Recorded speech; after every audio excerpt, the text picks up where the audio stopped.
Good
morning, good afternoon, and good evening. Thank you so much for taking us at Global Genes Live, Patient Advocacy and Summit.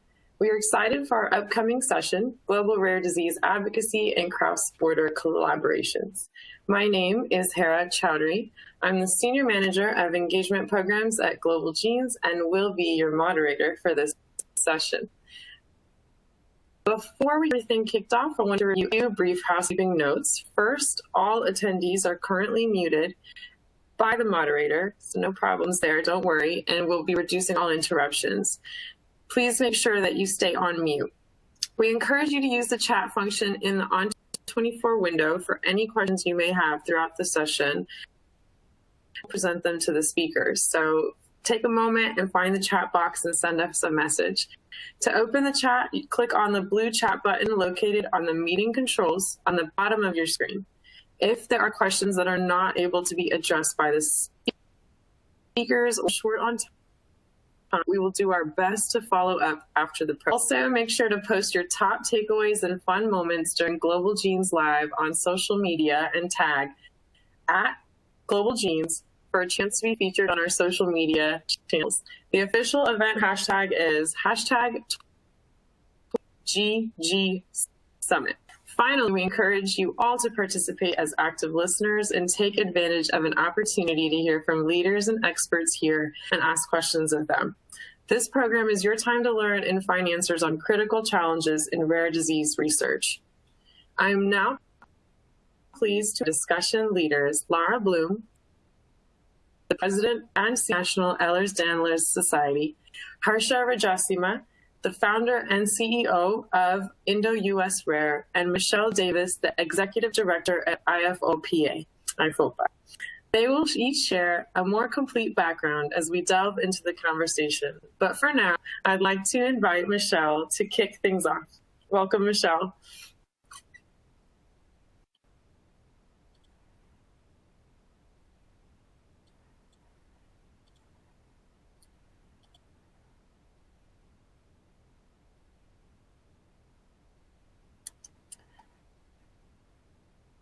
Oh, just one moment. We just had a related delay. Okay, we will wait for Michelle to come back on. Harsha, I'll invite you to go first, and as soon as Michelle comes back on, we'll have her go right after you. Sure, sounds good. Thank you, Hira. Hi, everyone. Welcome. My name is Harsha Rajasimha. I'm the founder chair of Indo-US Organization for Rare Diseases, Indo-US Rare for short. I'll walk you through my perspectives on global collaborations and the significance of cross-border collaborations in particular as we advance rare disease research and clinical trials into the next decade here. So myself, as a genomics data scientist trained here in Virginia, where I'm dialing in from today, have spent last 20 years or so working in academic research and National Institutes of Health, FDA. And along the way in my journey as a researcher in 2012, I had a personal experience of losing a newborn child to a rare congenital disease in 2012. And it was really surprising how much my perspective changed from that point on, as I was a bit removed in terms of what the patients might be going through, as I was involved more on the bench research side, although entirely on the computational aspects of genome sequencing data analysis. So I decided to apply my postdoctoral training towards accelerating diagnostics and life-saving treatments for rare and neglected diseases from that point on. So what happened after that is a natural journey of a social entrepreneur driven by that purpose. One key issue that was really striking is the problem on the screen here of most of the clinical trials are conducted in the Western world. As you can see, the countries colored in red on the global map. This is taken from clinicaltrials.gov. And so you see that 80% or more of clinical trials are run in less than 10% of the world's population. If you look at the rest of the world, in light green, yellow shade, and so on, that's where very small number of clinical trials have a footprint where patients might be recruited or a site is established in those countries. And so this is for all clinical trials combined, not necessarily just rare diseases. And so the map might look even more striking when it comes to rare and orphan drugs development. And so it's obvious that this is a problem that has to be overcome, of course, because rare disease is a global public health concern. So we founded the Indo-US Organization for Rare Diseases in particular to fill this critical gap and the huge divide between the Western world and the Eastern world towards accelerating drug development. And particularly because more than 70% up to 80% of historically all patients participating in clinical trials have been Caucasian and male, there is significant lack of diversity in terms of age, gender, race, ethnicity, and a variety of socioeconomic factors. Majority of them also tend to be from affluent backgrounds. And so there is a need to increase the diversity, which is very well recognized by the FDA as well as the industry leaders, yet change is not happening at the pace that everybody would like to happen. And so to address this, specifically filling a niche gap with connecting the Indian subcontinent with the Western world is what our organization is focused on in building those collaborative bridges between the West and the East. So our mission is advocating, what we advocate to the sponsors is to include the prevalence and incidence data for a particular rare disease in their FDA submissions for IND and so on. Very early in the R&D process, include data about the prevalence and incidence, not only in the countries where you initially intend to commercialize, but also for countries like India and other countries as a starting point.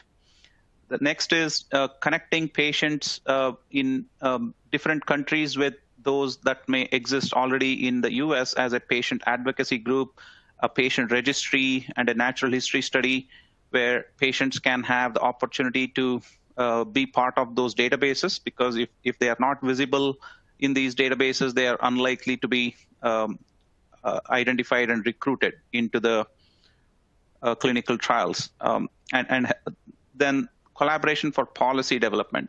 There is policy that occurs at the FDA level, at the European Medicine Agency level, but also there are related issues such as immigration and travel to a clinical trial site which may be located in another country, particularly in the cell and gene therapy space where it's a one-time treatment and then there is a long-term follow-up.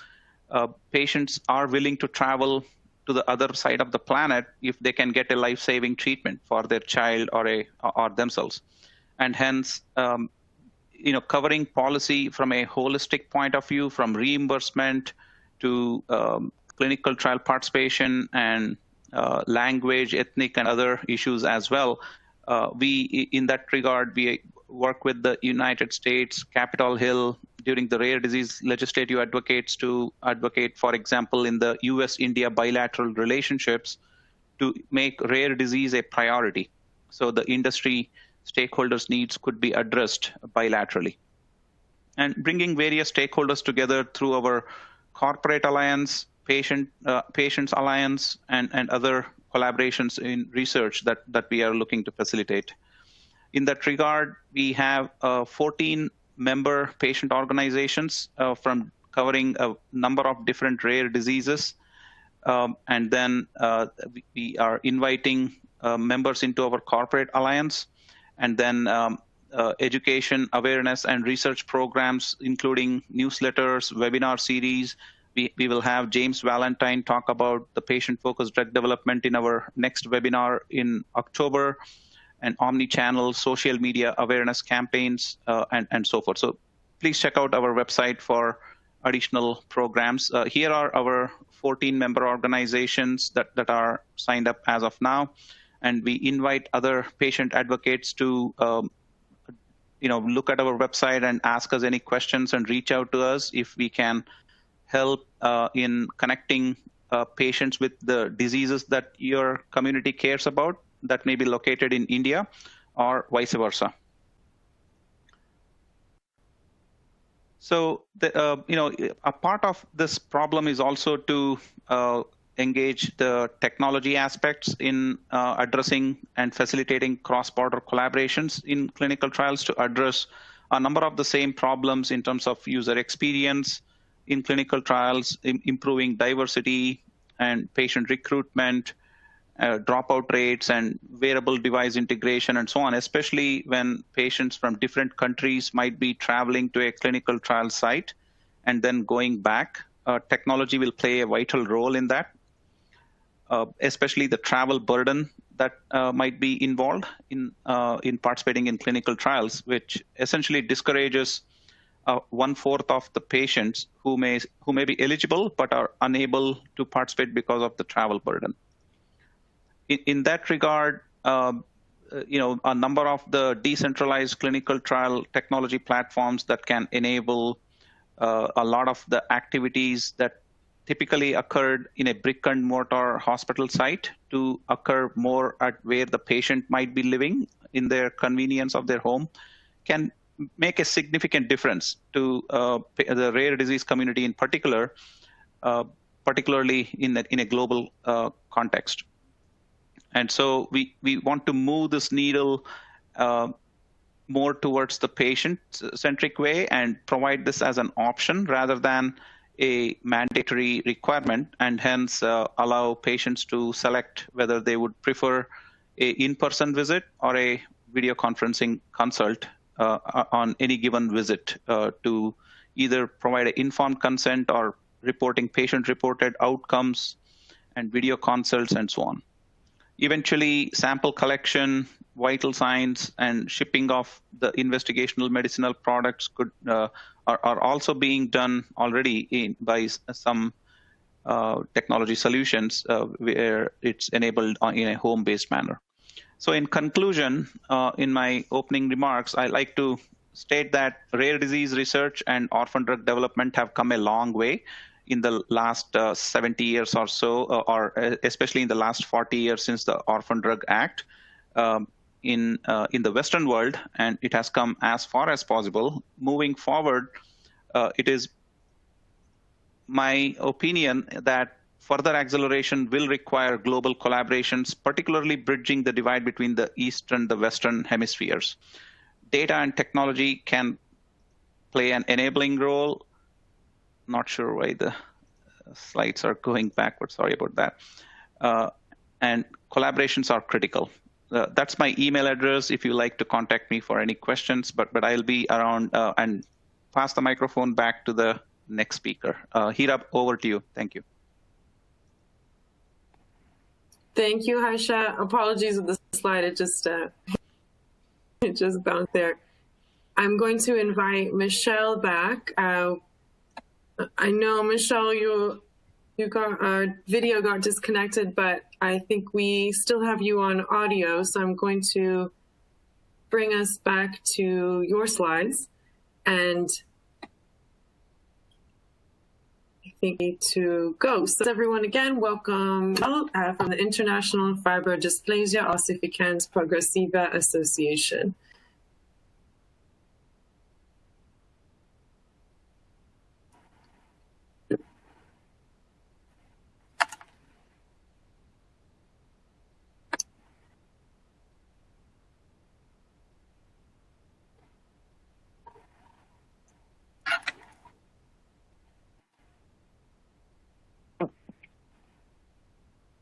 Hello, I'm glad to be with you.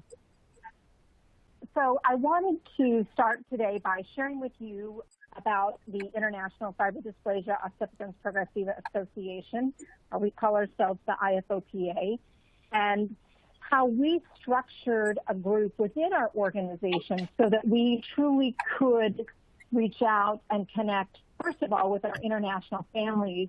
It's really become an important tool for us in our research efforts. So we were founded in 1988, and in 2007, we became very aware of the need to be connecting in a more structured way with our peer organizations or representatives of families in other countries around the world. So a woman named Amanda Calley, came together and she started the International President's Council as a committee of the IFOPA. They're a network of volunteers. None of them are paid staff of the countries which they represent. And their focus is really about helping connect either on a national basis or a regional basis, the FOP community, so that they can make sure that families are connected to programs and services we're offering. But especially within the last probably 5 years, they've become very focused on making sure that families are aware of research that's happening and areas where they might be able to participate in a clinical study or trial. So you can see here, we now at this point have about 20 countries that are represented in our International President's Council. I think it's important as you're thinking about maybe something like this to let you know that they are all independent organizations. They're not chapters or franchises, might be a word some would use, of the IFOPA, but they are their own separate entities. And in a few cases, for example, in Serbia and Malaysia, they don't even have an organization in those countries because there are so few patients. It's just a representative. It's a person who said, I'm willing to be the person who connects the IFOPA and opportunities with the families that I know of in our country. So the first place that we began to really work with them in a research way is in our Act for FOP grant program, and that stands for Accelerating Cures and Treatments. And for many years, for 30 years, we've been funding basic scientific research. But in 2015, we really took the step and said, we're going to fund research grants that are really focused on therapy development, primarily drug repurposing efforts. And you can see that the program has been very successful. First of all, we are funding grants around the world. You'll see 14 institutions or companies represented on this list. And you'll see that this is not just the United States focused grant program, that we are funding grants around the world. And so what that means for us is that it was initially a program started by a family that felt the need to really begin pursuing more drug development grants. And again, since 2015, we funded 18 grants at 14 institutions. So there are some that have come up with new ideas or needed additional funding for their projects, and they've received that. What's exciting for us is that there are 9 new drugs being studied under this program, and it's taken about $1 million in funding to make that happen. So where we partnered with our peer organizations around in our International President's Council is that we went to them and said, you know, we have the infrastructure. We have a request for proposal process. We have a scientific advisory board that reviews these grants. So if you want to be a part of this program and want to be funding drug development research grants, then perhaps you could raise money in your country and then become a donor to the Act for FOP grant program. And then as a donor to that program, you are basically getting all of the infrastructure to be a part of a drug development research grant program. So we're really excited that 4 of our international organizations in Canada, the UK, Australia, and Italy all jumped in right away, and they've been helping us fund these grants. And I will definitely say we really rely on their support to help us to continue to grow and expand this program. Each year, the grant requests get larger, and so it's really important that they're a part of this program. The other thing that's an important thing that we've done is our Drug Development Forum, and we launched our Drug Development Forum in 2014 with a meeting in Boston. And that Drug Development Forum was led not just by the IFOPA, and then starting in 2016, we did the Drug Development Forum again, but we quickly realized that people were attending from around the world. So again, we turned back to our International President's Council partners, and you'll see that we've started including them as part of as what we would call almost like a co-host of this program. So in 2017, we held a meeting in Italy, and we rotated back to the United States in 2019. We were in Orlando. And in 2021, we're going to hold a meeting in Amsterdam. So it gives a real opportunity. Again, we have infrastructure because we have staff at the IFOPA to run a meeting, to do all of the registration and the scheduling and meals and all of the things that come with a meeting. But they have local knowledge of physicians and researchers, and so that is a great way, again, for us to partner with them to make this program relevant on an international level. And then the last program that I would mention is our FOP registry. So we launched a registry for FOP. It's the only registry in the world, and we launched that in 2015. And when we launched it for a year in English, and then you'll see that we've added 6 languages since that time. So it's now available in French, German, Russian, Italian, Spanish, and Portuguese. And it's been a great partnership with our International President's Council partners so that they help us basically test all of the translations. And then they also help promote the program to the families in their country so that we can get more families entered into the registry. So again, we spent the time on the infrastructure, but we really use the International President's Council as a way to reach those countries, and they feel very, very engaged in the process. So last slide, you'll just see my contact information. If you have questions about any of the ways that we've set this program up, I'm glad to share it with you. I will say, we don't have it. There are areas where we are still learning. When we built our registry, we said, well, there are countries where they speak English, but we didn't have the knowledge to think about, but what are the other challenges in those countries? What are the internet connectivity challenges? What are the challenges with access to computer equipment? Maybe everything is just on mobile. So again, we continue to have dialogue with our International President's Council partners to make sure that we are providing programs and services and research opportunities that are really relevant and that the families can use in those countries.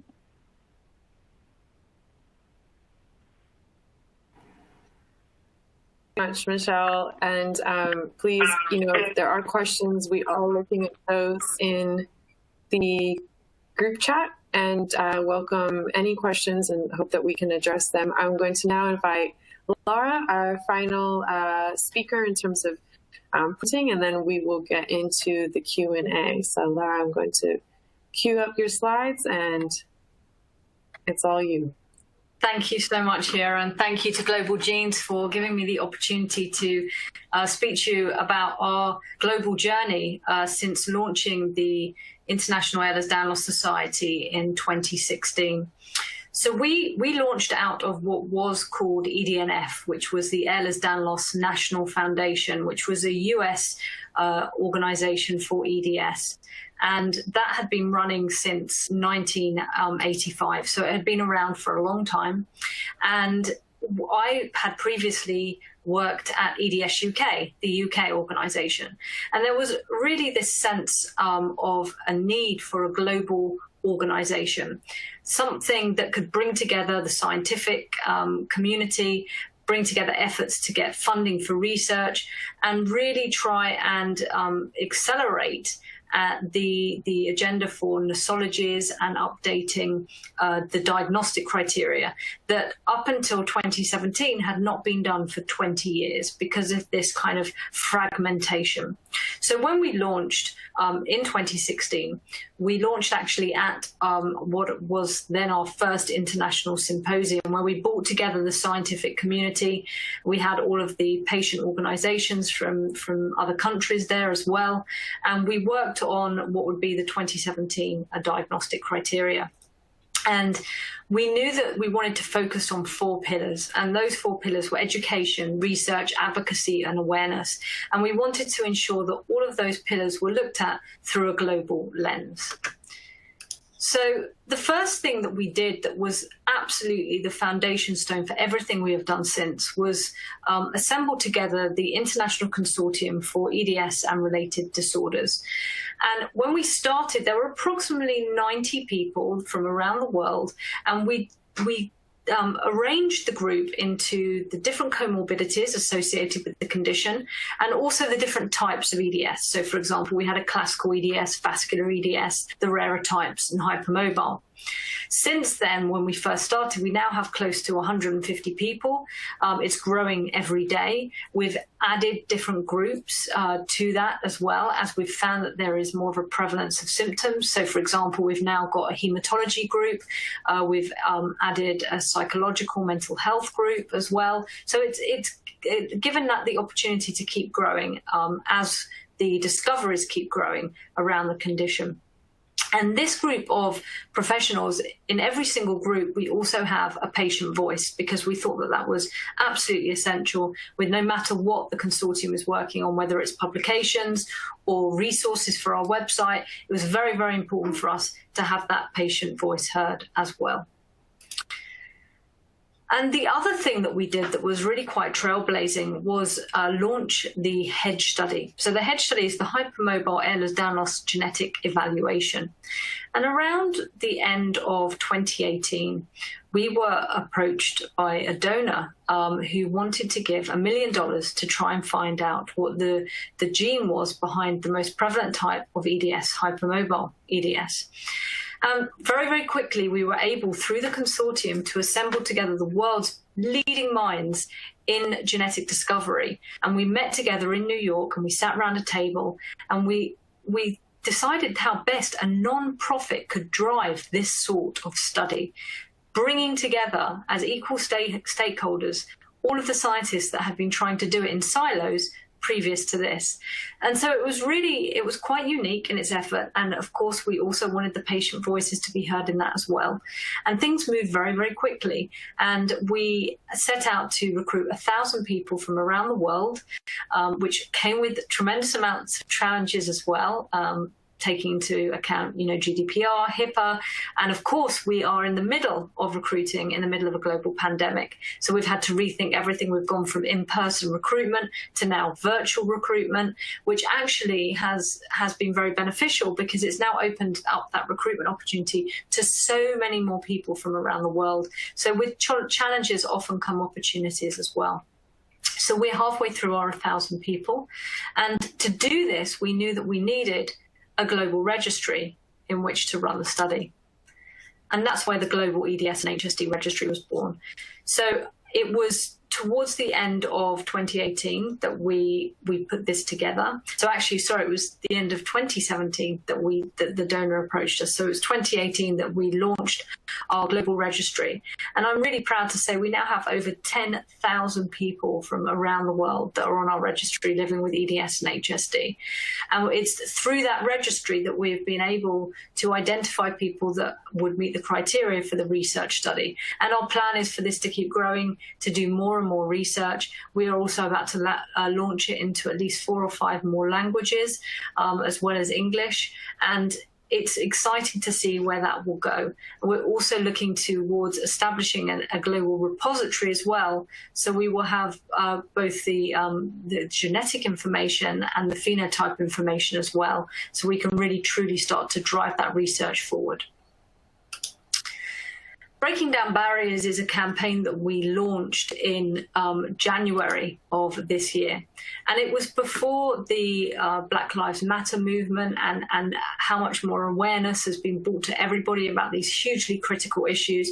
Because what we were hearing and seeing from our community was that there have always been these barriers to access and care and validation, whether that's geographical, whether it's because of race, gender, all these different things were preventing people from getting access to what they really deserve. So we launched this campaign, Breaking Down Barriers, and it has never been more important. And we're really trying to communicate with our community as much as we can to find out what is it that you feel is preventing you from having that access? What can we do to try and open that access? One thing that we know is certainly language. Most of the time, most scientific articles and publications are written in English. Our website, for example, is fully in English. So what we've started to do, and we started to do it last year, is try and make sure that all of our content is translated into as many languages as possible. As one example, at our conference this year, we did it virtually because of COVID. But we ended up reaching 1,600 people from around the world, 35 different countries, and we translated live into 5 different languages. And it was incredible because not only did it reach people at that moment, but it's also given us resources for long-term reach into those countries. For example, we decided to translate everything into Arabic. Now, joining us live at the event, we only had 3 people listening in, but that didn't matter to us because we knew that what we were doing was building resources for people that have no access to any of these talks on any of these experts. So although there's 3 people listening now, that has built resources for the future, and that's what we want to keep continuing to do. We need to break down these barriers, and language is a really, really big one. I think everyone is right now thinking so much more about equality, but so essential is also remembering equity. And I think that we need to do everything we can to ensure that no matter where you are, geography or wealth or anything else does not determine your quality of health. So that is what we are trying to push more and more. And to enable us to do that, we need more experts. And I've spoken a lot about EDS Echo that we launched last year, where our aim is to have 1,000 new experts by 2021. We're well on our way, halfway there. EDS Echo provides a telementoring platform which reaches out to professionals that are actively treating those with EDS or HSD. We started with 1. We've now got, I think tomorrow we've got 4 live echoes going on in one day. We're doing a nurses echo, we're doing pediatric echo, we're doing allied health echo, we are doing vascular EDS echo. We are also the first echo of its kind, an advocacy echo, reaching out to patient experts that want to raise awareness and advocate as well. So it's ever growing. We are ever reaching out as globally as we possibly can. And with every day brings a new challenge, but we are really working hard to find opportunity, as I said, in those challenges and to find solutions for every challenge that we face. So if anyone has any questions about anything I've talked about, any ideas, any wishes to collaborate, I believe that collaboration is the way forward in as many different areas as possible. Here's my direct contact details and also the societies, and I'd be happy to speak to anyone at any time. Thank you again to Global Genes for this opportunity. Thank you. Thanks, Lara. Thank you, Harsha and Michelle. So we have just about 15 minutes left in the session, and I want to ask some of the questions that have been submitted to us from the audience. So thank you all for those questions and for tuning in. So my first question I'm going to ask is a little general, a little broader than those specific ones. So my first question is, how do you find international partners?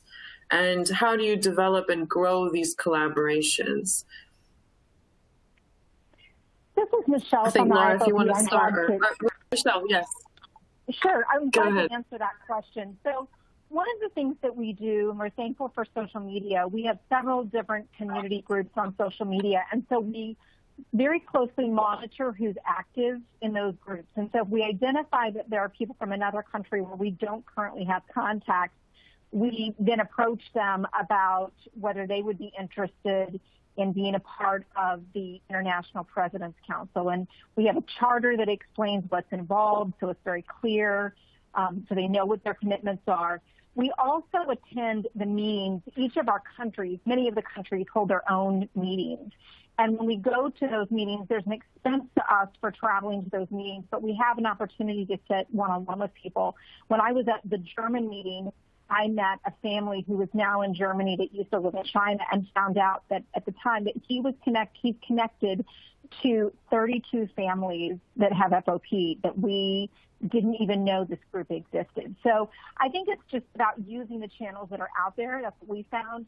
And then really looking at who is actively engaged, and then having a system in place, this President's Council, that gives them a real authentic kind of formalized way to get involved. I would just add to that as well that I think it goes back to the language thing, that we found that social media, as you said, is hugely powerful. And I think in most cases that and websites are the shop window really that brings people in. And so we found that actually when we started posting in other languages, again, the reach was far smaller, but we were suddenly reaching out to people that we had never met before. And when we did our global conference that I spoke about, we had, I think it was 78% first-time attendees to our events, which blew our mind, because that meant we were meeting people, 1,600 of them, that had never attended any of our other events. And it was because we started posting in these different languages and thought about it in that way. And that's in terms of a patient community. In terms of professionally, in terms of like collaborators in research, what we found as well is that really you need to build your reputation, and then people will come. So when we first started trying to put together this consortium, we were literally there going, who do we know that's, published and well known, and it started small. And now we have daily applications from people that want to have their name attached to this consortium. And that takes time, it takes years, but it's like a domino effect. The more global you are in your reach, the more you will attract people from those different parts of the world. Yeah, great points, Lara and Michelle. I'd like to just add that, when I think about collaborations, I think of the shape of the letter T, a capital T. So you want both collaboration across as well as deep in a particular area. And so you want to, Global Genes, for example, is one forum where you can find those stakeholders in both your own disease area, but also across multiple rare diseases, and where the opportunity to find commonalities between different rare diseases might be. For example, even in a short period of time that we have initiated the membership program, we had a Cure VCP program, Nathan Peck group that became our member in the US. And they learned about a group in India, which is working on a similar, not the same identical rare disease called GNE myopathy. And they've realized that the symptoms are so similar that even though they have a different gene involved, there is so much commonality between those two diseases, and they established connect and conversations. There have been multiple discussions around how they can help each other. So these collaborations, unfortunately, do not have a single magic bullet, and you have to look at and be part of multiple international conferences, events, and social media, like Michelle pointed out, and the Lara's platform could all serve as potential venues. And one of the more exciting initiatives that Indo-US Rare is part of is a program called RareX, founded by Nicole and other colleagues at the Broad Institute, that also offers an opportunity to create a global data registry for patients with same as well as other different rare diseases in a patient-owned registry, where patients can always control their own data and share for different use cases and purposes. So those are all different ways in which one could look for collaboration possibilities. In general, when it comes to the sponsors, about 60% of the sponsors roughly can be thought of to be in the United States, and 40% in rest of the world, predominantly the European Union and the other countries. And so the sponsors are all clustered mostly in the Western side, whereas the patient groups, the regulators, the other language and cultural patient voices, they are widely distributed. And so you want to see how you can pull them together in different forums, like we mentioned, as well as FDA is now taking a more active role in inviting to their patient listening sessions, where patients from across the world can participate online and represent their own voices and how the variations might be in what the patients experience in India versus the United States for the same disease. So I'll stop there. Yeah, thank you all. And that kind of brings me to the next question from an audience member is, what would you say is the biggest challenge in trying to connect with potential patients from different countries, and then that has been brought together and elevating it, maybe, for policy purposes or bringing it to Capitol Hill or other things like that? What's the biggest challenge? And if you don't want to address challenge, and, instead, what's the biggest opportunity here to be able to reach potential patients across the world? So I'll just get started. So one of the big challenges identifying patients with a particular genetic mutation, right? So the diagnostic odyssey is still not where we all want as a global community. I think there are a number of initiatives by ERDRC, the Undiagnosed Disease Network International, and the Global Commission to End Diagnostic Odyssey. They're all working towards the same goal of reducing the diagnostic odyssey down to 1 year. But we know, and Lara can probably speak to that, because EDS is one of those diseases that probably take the longest in terms of the time to diagnose. On an average, I think it's close to 20 years or something. And so to achieve that, one of the common questions we get asked by patient groups and leaders in the United States is, how do we identify and reach out to patients in India, which has a population of 1.3 billion. You got to have several thousand, if not a million patients with even a very rare disease. And so these patients might have a genetic mutation, and they may be sitting in a genome sequencing database somewhere in a molecular diagnostic lab, but they may still not know the exact disease they might actually have. And some of them may do, but in any case, that's one of the challenge. So what we are trying to solve is setting up a research core, which is a network of molecular diagnostic lab directors and physician networks in India, who we can disseminate information about a member organization in the US who is seeking to connect with patients with the same genetic mutation in India. And many times we hear back from a handful of those physicians and diagnostic labs, say either positive or negative, saying, oh yeah, we do have some patients with this particular genetic mutation or not. So that's just, but it's a very difficult problem, and I don't have a magic bullet. I think as well, to add to that, is again, when it comes to communication, it's not just language that you need to think about when you're thinking about addressing a global audience. It's cultural differences. And you bring up the diagnostic odyssey. It's well known in EDS. It's actually the average of 12 years. And those 12 years are very long and very hard. And what we find is that every country thinks the other country's got it better.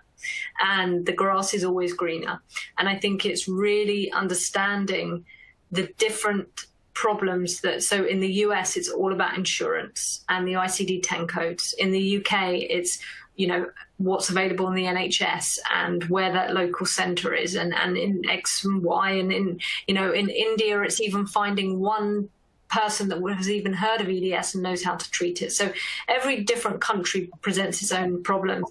And from what I can tell you, as looking broadly over it, there's not one country that's got it right. And I think understanding that and learning from where others are doing well, and what we can learn from each other is critical. And I think that's the same for when I came over working with American colleagues, and I'm from the UK, it blew my mind sometimes, some of the marketing ideas. It really freaked my British soul out. I was like, oh no, you can't possibly say that, because I came from a very British kind of perspective. And even that simple difference between US and British is so different. It's the same language, but so different. So remembering those cultural differences as well is really important. I think the only other thing I would add to this conversation is that, there are definitely privacy issues. So we will, have a patient that we've identified in the U.S. that we know lives in the U.K. or in Germany or in the Netherlands, and they'll say to us, I'm trying to connect with that patient, and they can't give us that information because they can't share, of course, that patient information. So one of the discussions, and we haven't answered the problem yet, but one of the discussions we're having at our next meeting is, can we, on our intake form, so when we do a patient intake form or family intake form, can we ask them, so if it's me, I would say, would you be willing to let us share your contact information with FOP Netherlands? They would say the same thing on their page. So if they get to the patient first, they would say, would you be willing to let us share your contact information with the IFOPA? So that we're really making the patient aware, the family aware, that there are multiple ways for them to connect, and then trying to make sure that we communicate with them the most. But I think that that's also important, is that we do have regular meetings, the International President's Council. We usually meet in person once a year, and then we have 1 to 2 other meetings virtually. This year, of course, that didn't happen for us, and so we've had probably every other month, but around the height of COVID, we met almost monthly, where we had an opportunity to come together as a group, and that was an important way to keep everyone engaged. Thank you. Thank you so much for those pieces of advice and guidance there. I hope that this has been a wonderful, excellent session, and I hope that everyone joins us to continue the discussion. We have a Slack channel dedicated to global and international collaborations, and we hope that you join us there. Harsha and Lara and Michelle are all members of our Rare Global Advocacy Leadership Council and have been serving as council members. They're helping to champion efforts. So I invite you to speak with us on the Slack channel and continue, stay in touch with them. Their contacts available. I think that's where we'll close off. I'm going to ask in this order, Harsha, Michelle, and Lara to, in just one phrase, please tell us, why do you feel so passionately about the need to build broader global coalitions and collaborations in the rare disease space? One phrase. Thank you, Hira. Because we have come as far as we can within the Western world, and we need to go global to make further advances and accelerate the pace.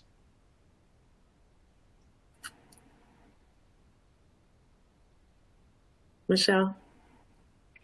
For me, it was traveling to an international meeting and actually meeting with families that were in other developing countries and just seeing the intense need that the disease brings on, but the important outreach that we can provide made all the difference for me. And I'm going to end quoting an African proverb that if you want to go fast, go alone, and if you want to go far, go together. I think for me, that sums it up. Thank you. Thank you all so very much for joining us. This has been a wonderful discussion. I know we can continue on and on, so please join us. And please join us later tonight for our rare disease awareness activity, yoga. Thanks, everyone.